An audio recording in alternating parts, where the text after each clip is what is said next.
Di kamarnya tuh banyak banget. Ada light stick, ada foto-foto semuanya. Ya, aku sih mikirnya segininya ya orang idola sama orang. Sampai dikoleksi semua foto-fotonya.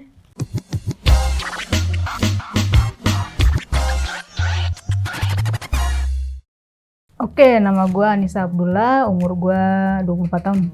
Ya, perkenalkan nama saya Andrian, biasa dipanggil Andre. Saya Cynthia Irawan. Nama aku Olga Carlos. Oke, nama aku Lisha, usia 23 tahun. Perkenalkan, nama gue Fadli Saban, biasa dipanggil Fadli. Nama Zalfa Zanir. Halo, nama gue Anjaya Yunintias. K-pop apa ya? K-pop Lahir dari satu budaya di Korea yang dibawa oleh para artis, terutama kayak drakor, musik, ya kurang lebihnya gitu kan. K-pop, idol, lebih dari satu orang. Korea.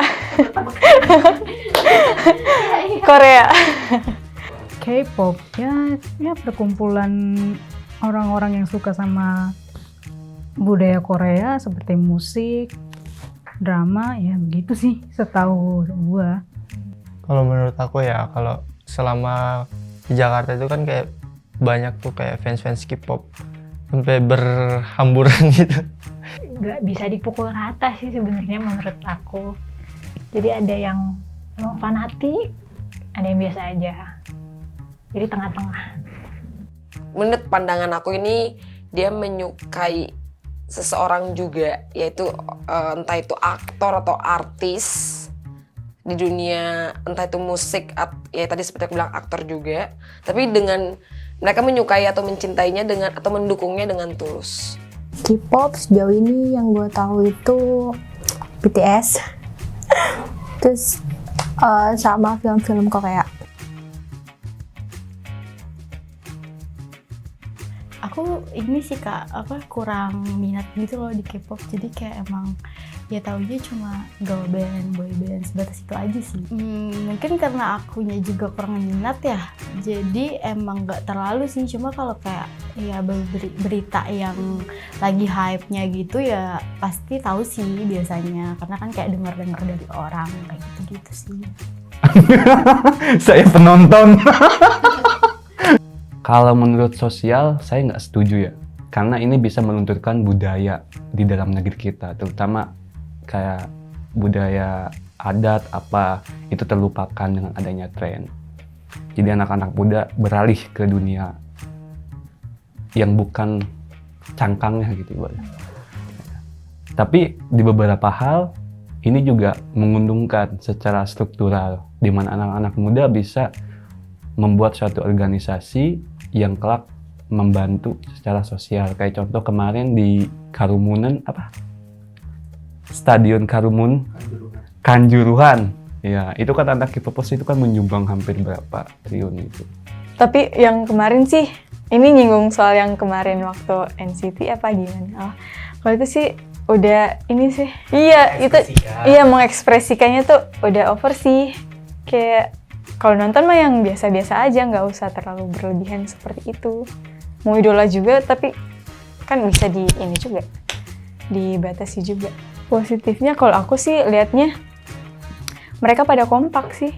K-popers Indonesia ini kalau menurut gua ya mereka ada positifnya, ada negatifnya juga sih. Positifnya itu mereka tuh kalau bikin campaign atau donasi apapun itu, mereka tuh selalu kompak gitu.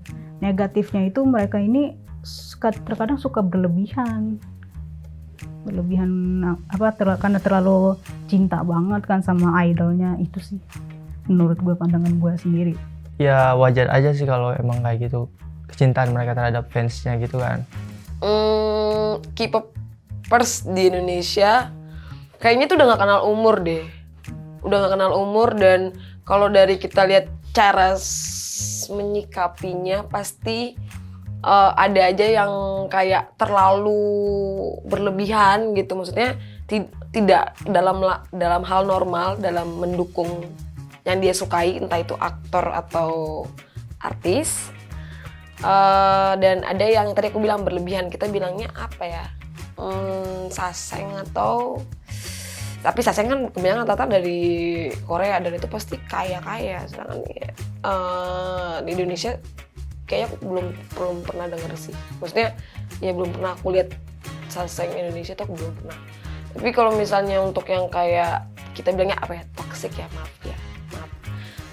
yang kayak terlalu yang kayak menyikapi sesuatu, kalau misalnya merasa artisnya itu disenggol, kayak terlalu fanatik ya, bener-bener terlalu fanatik, itu rata-rata orang Indonesia gitu.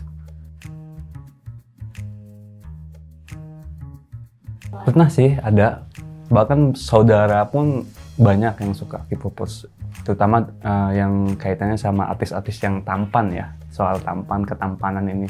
Ya gitulah ceritanya. Tahu nggak sih ini gini ya, kayak gitu. Apa ganteng banget tahu gini. Fanatik banget sampai kayak di kamarnya ada fotonya gitu ya. Ada. ada. Bagusnya jadi netral. Iya. Ya.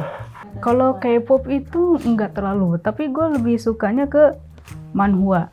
Manhwa itu komik-komik Korea yang dari webtoon. Nah itu. Iya. Iya, Lookism. Yang karakternya Park Hyun Seok. Yang dua badan. Tapi ceritanya emang seru sih kalau diikutin dari pertama banget. Oh, itu lanjut. Iya, lanjut sampai udah chapter 421.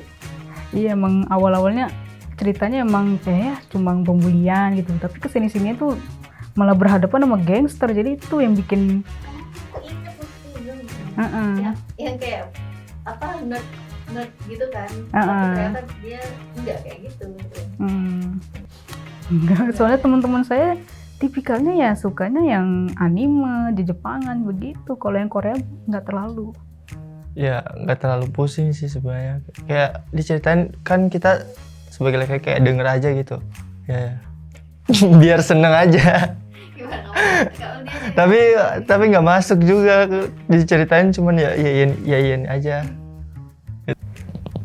Pertama itu dari grupnya, K-popnya, baru ke dramanya. Yang banget sekarang yang band itu ex-binary heroes Jungsu, karena dia vokalis, suaranya tuh cakep dan mengingatkan aku dengan grup sebelumnya yang aku stan. Mirip banget suaranya. Terus high note-nya juga aku suka kalau dia bagian itu, sama jago bikin lagu. Waktu itu pas ada bencana alam itu K-popers di Indonesia juga banyak bantu ya Kak? Di kamarnya tuh banyak banget, ada light stick, ada foto-foto semuanya. Ya aku sih mikirnya segininya orang idola sama orang, sampai dikoleksi semua foto-fotonya. Dia kan bergeng-geng juga kan ininya. Kalau yang kemarin tuh aktif sih karena udah kayak barbar gitu nontonnya. Tapi ada beberapa yang ini juga sih, aman-aman aja. Dia tahu gimana cara mengekspresikan dirinya ke idolanya. Main aman aja. Saling support aja, walaupun bukan K-popers.